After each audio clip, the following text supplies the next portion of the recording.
What's going on, YouTube? So today's video is going to be a little spur of the moment because I'm feeling overwhelmed. I got a lot of thoughts in my head and I just got to get them out. And I feel like the best way to get them out is through talking. And today's topic of conversation is stop comparing yourself to others, because comparison is the thief of joy. And if you constantly keep looking at someone else's story or someone else's social media and seeing what cards they've been given, and you're constantly wondering, why not me? Then you're always going to keep radiating that negative frequency, and it's going to keep returning back to you. When you start looking at it and being grateful for what you have and where you are right now, things will definitely change in your life. Now, this particular conversation was inspired by this recent shadow work masterclass I recently just hosted. And there was one prompt where I said, ask yourself what is lurking in the shadows.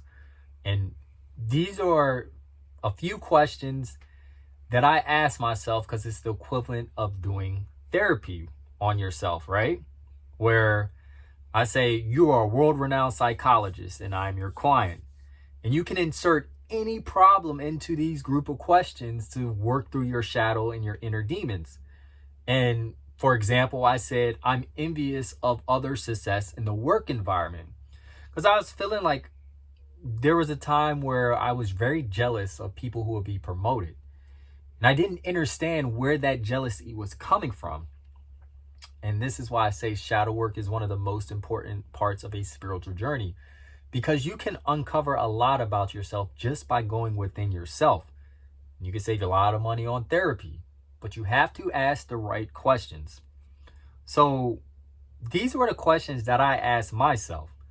What specific situation triggers a feeling of jealousy for me?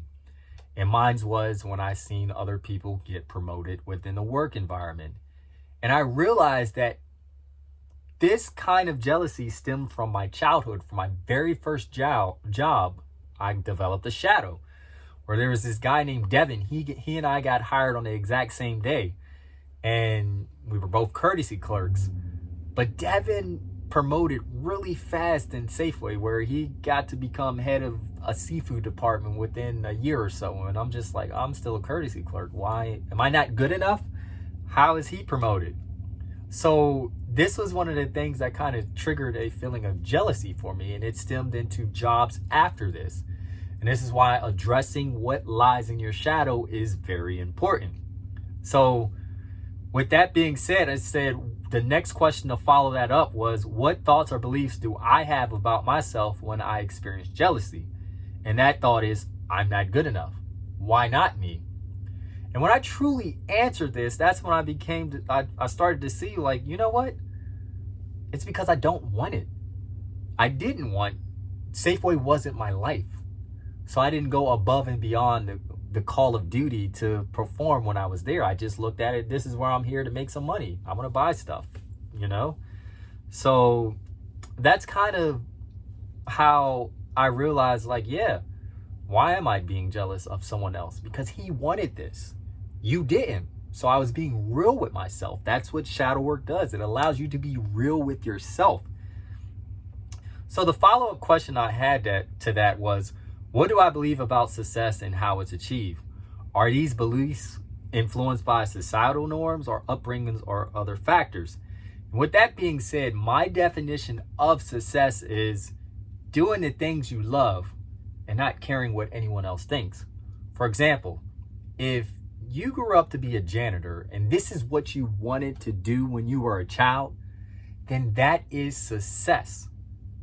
No ifs, ands, or buts. If that is what makes you happy, then you right there are successful. Life is too short to be trying to please others. So do what you love and make it feel like you're not working a day in your life, and you will live a long, prosperous life. I learned this from my very own grandfather. He was a special education teacher, and he always says work is highly overrated. But of course, he can say that now because he's retired. But when he was working, he loved his job. Back then, he was working in New York on a teacher's salary, and he had a family of 4 in New York. Times were different. You could do that. Now you can't do that. But he's just a genuine happy person. And him being happy, I think, contributed to his longevity in life. because he was happy doing what he did, no matter what society said. So if you're happy doing what you're doing and it makes your heart feel full, that is success. There's no better feeling.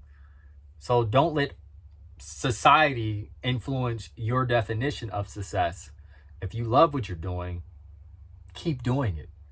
You know, you have no one else to prove anything to. So I believe I left off on what do I believe about success and how it's achieved, and are these beliefs influenced by societal norm, upbringings, or other factors. Now, the next question I had to follow that up was, how do I feel about my own accomplishments when I'm not comparing myself to others?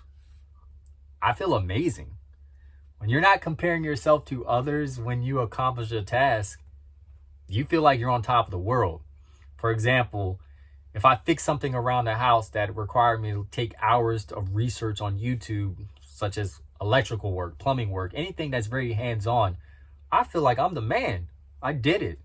And I have no one to compare myself to, because this is a task that I needed to accomplish and I did it. So there's nothing better or more fulfilling than that feeling, when you don't have to compare your success to anybody.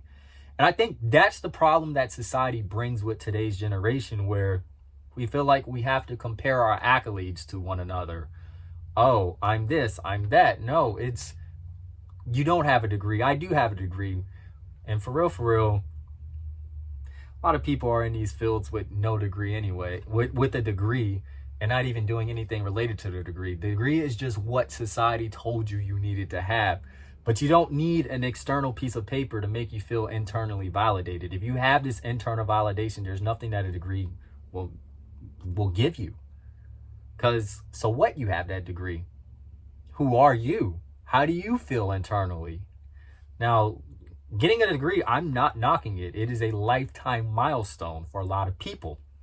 It shows dedication. But I just want to tell you that college and getting that degree isn't for everybody. And what is for you is aligning to your best authentic self.